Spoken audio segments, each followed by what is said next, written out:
Daily Detroit is brought to you by the community. Support our work at patreon.com/dailydetroit. Hello, friends, and welcome to your Daily Detroit, sharing what to know and where to go in Southeast Michigan for Thursday, April 24th, 2025. Coming to you from the studio at Techtown, I am Jer Stays, and for a second week in a row, I have a pair of wonderful individuals. To my left, Mr. Devon O'Reilly. How are you, sir? Doing good, Jer. The weather is just fantastic this week. I mean, we have just lucked out in terms of weather, man. It almost feels like we skipped spring and went straight to summer. And to my right, a man I am jealous of as he has tickets to tonight's Pistons playoff game, the Prince of Brightmoor, Norris Howard. How are you? Listen, I hope a playoff win can come as I grace Little Caesars Arena, the Pizza Palace, with my presence. And I think Detroit is going to deliver us a win. I'm loving this series. It's great. Hey, how about this, man? And I don't know to disrespect any teams here, but how about the Pistons making their second postseason, playing postseason games at LCA before the Red Wings even got to one? And they built that arena for the Red Wings. Straight up and down. And what I think is so awesome about this Piston team and what's happening right now is that nationwide people are starting to get that feeling again of like, oh, wait a minute. These Pistons, they're rough and tumble. I love the reputation. Does the reputation find us, or do we make the reputation, Norris? It is funny. Like that's just who we are. Bad boys, the going to work Pistons now, whatever we're gonna call this. I feel like the name is gonna come soon. But it's gonna be about grit. It's gonna be about toughness. We are the toughest team in the league. We will throw hands faster than any other team. I think I saw somebody post on Threads where they said, in the great thing about every time the Pistons are good, their identity is they'll just take you in a mud pit and hit you with 2x4s over and over. This is quickly becoming one of the more beloved sports teams here in the city. Absolutely. Is Little Caesars really growing on you? I've never disliked Little Caesars. The arena, the pizza is another thing, but LCA has always been my jam. I love the way it looks. I'm not a big guy, so the seats don't bother me. The vertigo doesn't bother me. I've sat in the gondola seating before. That doesn't bother me. A lot of good sight lines. As an arena, I think it's great. I was just at Barclays not too long ago in Brooklyn, and I like LCA so much more than Barclays. Barclays is just dark and concrete and gross. Well, today's episode is going to be about a question that I keep getting from listeners or feedback. And this will happen after we send a newsletter. It'll happen after we talk about a series of developments that happen or an update or something like that. This is the most constant feedback we get. And I'll play a little bit of it. How can you think Detroit's coming back? As long as Democrats run it, it'll suck. I can't believe you make up so many stories about Detroit. There's no way anyone is putting money into that terrible place. Don't you understand the real Detroit?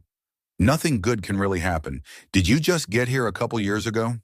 I'll start the conversation by saying I do understand. And when I was 4 years old, I had to move out of my house on the east side on Van Dyke because my front porch fell off. So I'm very aware that things can be broken in Detroit. I do not try to hide it, in fact, but I do think it takes more effort to be encouraging than to be negative. Misery loves company. But if we just want to be miserable, I'm not sure why I'd want to turn on these microphones every week. Absolutely. And you have the network news that'll, if it bleeds, it leads. They still follow that. I mean, no offense to them. They got a job to do. But if you turn on network news, the murders, car accidents, the bad stuff that happens, it'll still lead with that. So, you go ahead and watch Channel 7, Channel 4, Channel 2. No begrudging any of them. That's what they do. But if you want that, that's where you go. But for a podcast, too, what are we going to do? Talk about that accident 14 ways from Sunday? That isn't that fun. Yeah, I was about to say, and Devin, you took the words out of my mouth, is that product already exists, right? Like the Burger King, McDonald's, like Chick-fil-A, it's already there. So we got to be Jimmy John's or Subway, or we got to offer a different product. I'm not Subway. You're not Subway. Chipotle. There we go. We got to be the Chipotle, the not so bad for you fast food. But the thing about it is that for me, having been somebody who was born and raised here, grew up in one of those, like when people say, oh yeah, Norris, you from Brightmoor, and people, ooh, like I remember that. Like I remember telling people where I was from, and the reaction was, oh man, that's a rough area, man. dude, the people I grew up around, the teachers I had, the dentists and doctors I had, they were all Detroiters, and they all had a love and a passion for this place. And I have a love and passion for the people as well. And so we always talk about the positive things because they're happening, So like, it's this weird idea that to talk about Detroit, you must talk about its flaws. And I wholly reject that. We do talk about its flaws, though. We just don't talk about it in an exploitive way. No, and we also just don't talk about things that you could just get elsewhere. Like, if you want to hear about who got their head blown off on the west side, like, you can go find that out. Yeah, I think the negativity, or even we call it realness, right? I mean, I think it's more specific. It's when we talk about development projects, when we talk about progress happening in the city, and some of us are more bullish than others, and some of us think we're not there yet, or we're getting there. I think we have plenty of disagreements about how fast progress is happening and where we're going with it, but objectively, Detroit is moving in the right direction. I mean, it would be hard to argue the opposite at this point. Now, how slowly, how quickly, which way, but Detroit has been progressing for a while now, and you can't help but be positive because things are definitely looking up from where they were 5, 10, 15 years ago. Another thing I'm going to do is not apologize for things like ice cream content or pizza, or when we go out and talk about things, because to me, local news, local media is not just about the serious stuff. It's the stuff that brings us together as a community, the common experiences. Food is one of them. Going out is one of them. Checking out new things is one of them. I think that for at least the people that we're trying to talk to, we're trying to talk to our neighbors. Like, we don't care about having 1 million listeners. It'd be great. But it's not really like the kind of product we create. We're about building those community ties, and you do that through shared experience. Well, and also, like, how much do you want to trauma bond, or how much do you want to watch this trauma voyeurism that people always talk about, particularly when it pertains to the city of Detroit? This has been a through line for Detroit since the 60s, really since the riots. You could talk about now Detroit is viewed through this lens of lawlessness, of violence, of all the things negative about a city. And now you have a product where people are telling you, hey, there's cool stuff happening. And somehow that creates a short circuit in your brain. That creates a cognitive dissonance because you've been served up content about Detroit that's so negative for so long. It is harder for you to accept that there could be positivity. That's what I'm hearing from this content. And I'm like, keep listening. That's the point of it. The point of us is to demystify that stuff and to show you that there's people here doing good things. We should be proud about Detroit, and I think we need to be a Detroit that, looks for nice things, that wants nice things for ourselves, and not just through misery, not just through like negative experiences. There are so many facets to any city, and whether, it's Chicago or New York or LA or Tucson or whatever, you could look at all different angles with this. But when it comes to what we want to talk about, for me anyway, I enjoy people. Like you said, it's about the people, and the people are doing interesting things. And I was thinking about this talking with a listener. Detroit and Metro Detroit has so much of what every region has, but sometimes you just got to hop in the car for it, or you got to know where it is. And I think that's why it's what to know and where to go, because you do need that guide around here. And the best way I think of to do it is digitally, through the podcast, through the website, through the newsletter of, hey, it's worth being here. And there is cool things, whether it's in the city or the suburbs. Yeah, I mean, Jer, you and I was thinking about this.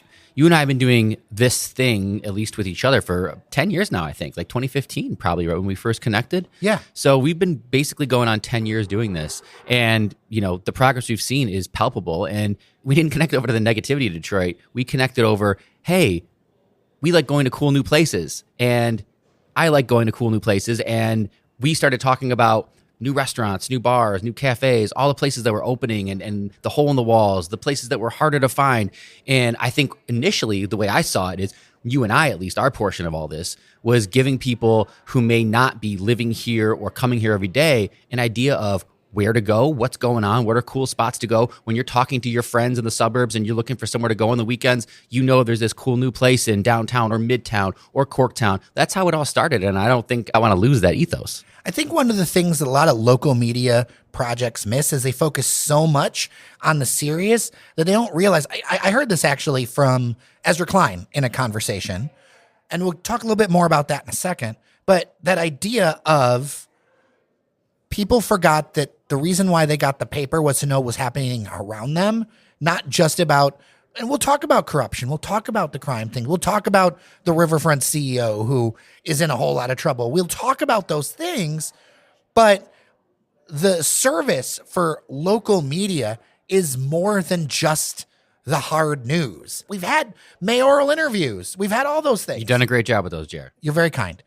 But there's so much more to this story, and I really encourage people to come together as a community and rally around what we're doing. I want to pose this question directly to those who ask or listeners or those in our news who get our newsletter. You know, we're very bullish about Detroit, but why don't you want to be?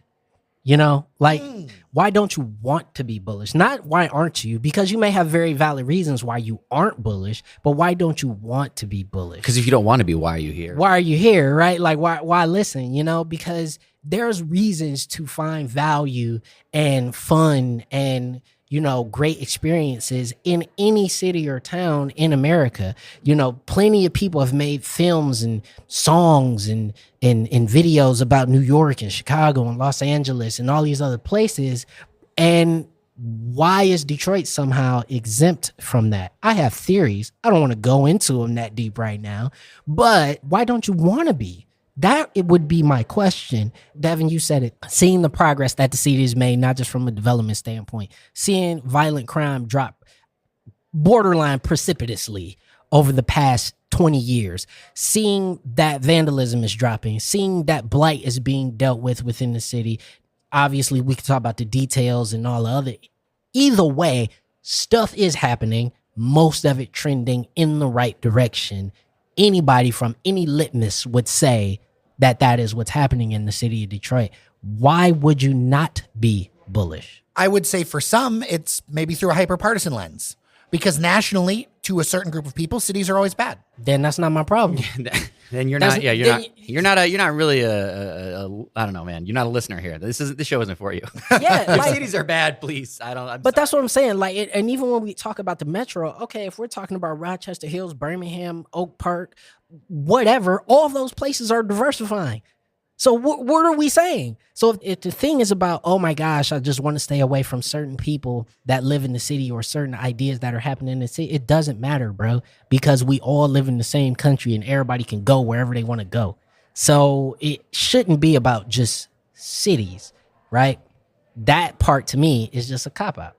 We were having a pretty interesting discussion on our member-only Discord, patreon.com/dailydetroit, if you want access to it. And Devon O'Reilly, you were saying that you are abundance pilled.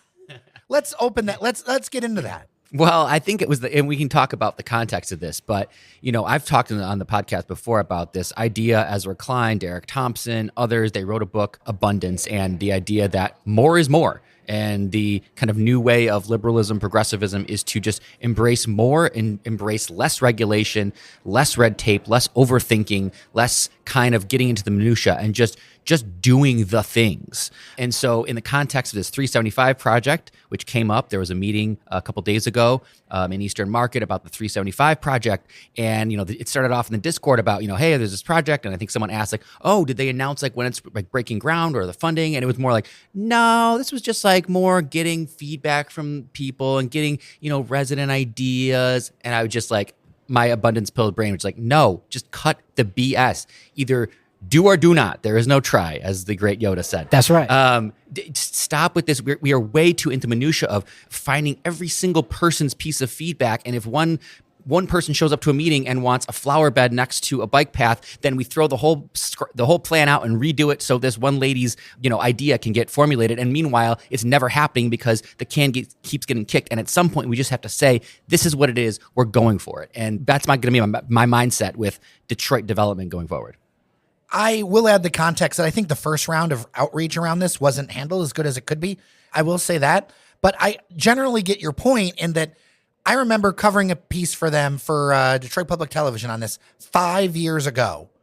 And it feels like we've just been talking about it. And it's so important to get momentum going. And I saw for many years so many projects get talked about that just didn't get off the ground, or they lost the money, or, even you think about things like everyone talks about transit, right? All that minutia, all that back and forth is part of why we don't have a real transit, like a big transit system here, because we got the people mover built, but everything else fell out the wayside, right? Like just time after time after time, we get into these issues. Well, and I think beyond that also is at some point, us as residents, as listeners, as people who consume this stuff, we just got to sit down and say, yeah, it's good enough. I think also we as the people can do better. When the plans for during the state of the city came out and people saw what sort of a possible vision for the riverfront could be, the response I got was awesome, great, we're on board. And you had the one segment of dissenting voices who even after that had to say, okay.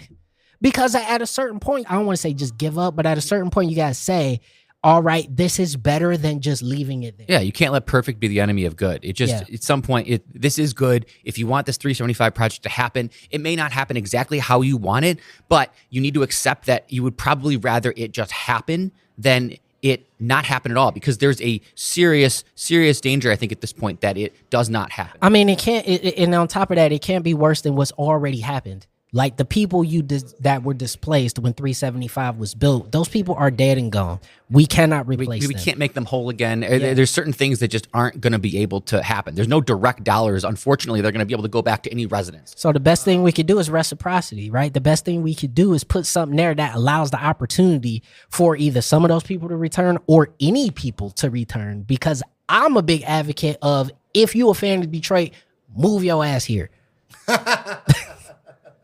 In part, is that because there are a lot of people who feel like they don't get their piece of what's happening here? You can't have a piece of everything. You have to accept that. There's giant skyscrapers being built in Detroit right now. I don't have a piece of them. I probably can't live there. I probably won't live there. I'm going to hope for the best and work hard and hope I can. But guess what? If I don't, so be it. That's just life. Everybody's not going to have a voice everywhere. What we can do is do the best we can to make sure that the voices that are heard are equitable, that the people who are heard can be heard in a way that allows all those visions to create a good enough vision, because perfection is a lie. It does not exist. And hearing somebody, listening to somebody, doesn't necessarily mean that you do what they say. I think that's an important distinction. Norris, you can talk to me and I can hear what you're saying. I can take in what you're saying, honestly. But that doesn't mean that I'm going to necessarily say, all right, you completely changed my mind, I'm doing something totally different. Yeah. Those are different things between hearing somebody and then doing exactly what they say. And I think that's what these feedback things are for. People think that just because they show up and they say they want something, that then the entity is then incumbent upon them to actually do it. It's like, no, we hear you, but at the end of the day, it's our decision, and that may not be something that... And when I say that, I want to clarify that, like, I am a fan of the community having voices when it comes to giant municipal projects. Like, I think this is ultimately and fundamentally a positive thing. But at some point, whoever is running the project has to say, we have collected your feedback, here is what we're doing. Mm-hmm. And everybody's not going to like it, and you got to accept that. Everybody don't like this show. I accept that. I'm well aware that not everybody likes the show, but we did get mentioned as one of the 6 great podcasts in Scene Magazine. I want to say thank you to them for including us in that. That's pretty cool. Yeah, I'll take it. I don't know if they were ranked. I don't know where we fell in the top 6, but I'll just take being a top 6. That's fine. We don't have to squabble about it. No, we the best. We top 1. I don't care what nobody say. But we really appreciate it. Thank you for the recognition. And yeah, it's awesome. All right. Well, with that, it's so good to catch up with the both of you as we head into the weekend. Thank you so much to our members on Patreon, patreon.com/Daily Detroit. Local media needs local support to survive. Of course, check out our website, dailydetroit.com. Our newsletter is on there. Keep up to date with everything that's going on. And you know what? I hope you have a really awesome weekend. I also hope the Pistons win. All right. Well, with that, I'm Jer Stays. I'm Devon O'Reilly. And I'm Norris Howard. Remember that you are somebody, and we'll talk next week.